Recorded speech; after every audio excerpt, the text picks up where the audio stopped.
So many of our alums experience profound discoveries while they're students here. They learn about themselves, they learn about their path, they learn what they're made of and what they're capable of. We hear that sometimes, like the stories I was so fortunate enough to hear tonight. Other times, we may never know what impact we had as alums, as students graduate and go on and live their lives. And tonight I want to share one of those stories. Walter Lee McCombs was an alumnus from our College of Law. He had once said that he was at CSU Law because it was the only school that offered him a scholarship. In 1976, Walter McCombs graduated with his JD, and that same year he married Dr. Catherine Fichtel, who had graduated with her PhD from the Ohio State University. Walter went on to have a successful career at Abbott Laboratories near Chicago, and he and Kathy enjoyed their life in Lake Forest, Illinois. Unfortunately, Walter passed away all too young, still in his late 50s, in 2004. Walter and Catherine together, I understand, had been avid travelers. After Walter's passing, Catherine continued to travel and enjoy the world and her life in the company of nieces and nephews and family and friends in their community until her passing in 2022. Without much awareness from us at all, the McCombses never forgot how Walter's law degree from CSU afforded them so many opportunities in their lives, and in their estate, they named Cleveland State University as beneficiary. Both Walter and Kathy wanted CSU to have the resources to support its students now and in the future the way Walter had been supported as a young man. Their estate gift was multifaceted.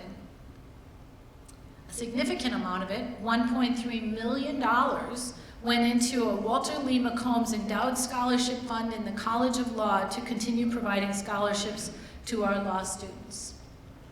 Another $100,000 was provided to the university to use at our discretion. And the largest part of this overall gift, $13 million, was given to establish, I can pause for a round of applause.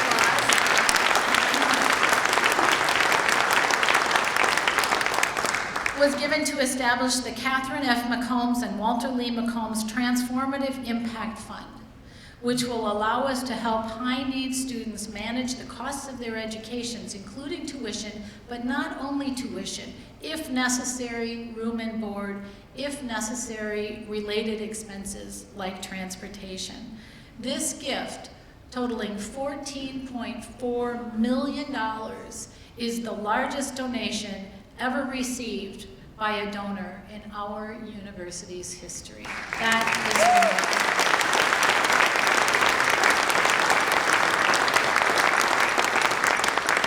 If I may just go back for a moment to my rewriting of Meg Wheatley's first line, there is perhaps no greater power than a student discovering how much a community cares about them and their education, and the opportunity to pay it forward is a gift for all of us.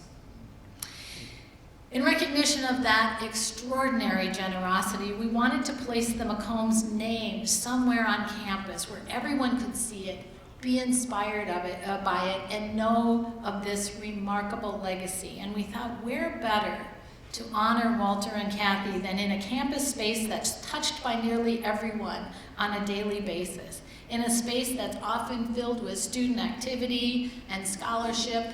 As I was saying earlier this evening, in this space, I see students studying, I see students partying, I see students falling in love, I see students falling out of love in this space. And so our campus plaza, the green space that connects our student center, Rhodes Tower, Berkman Hall, and more, will now be renovated, updated, it will get a facelift, and it will be renamed forever the McCombs Family Plaza.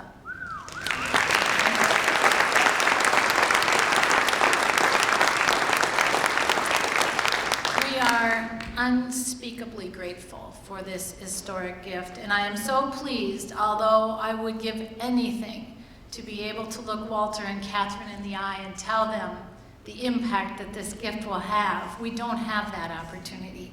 But we're so pleased that Kathy's two sisters, Mary Jo Gilman and her husband Paul, and Barb Fichtel, and Walter's brother, Mike McCombs, are here with us today, along with nephew Tony Cardoni, and I would invite you, please, to come and join me up on stage.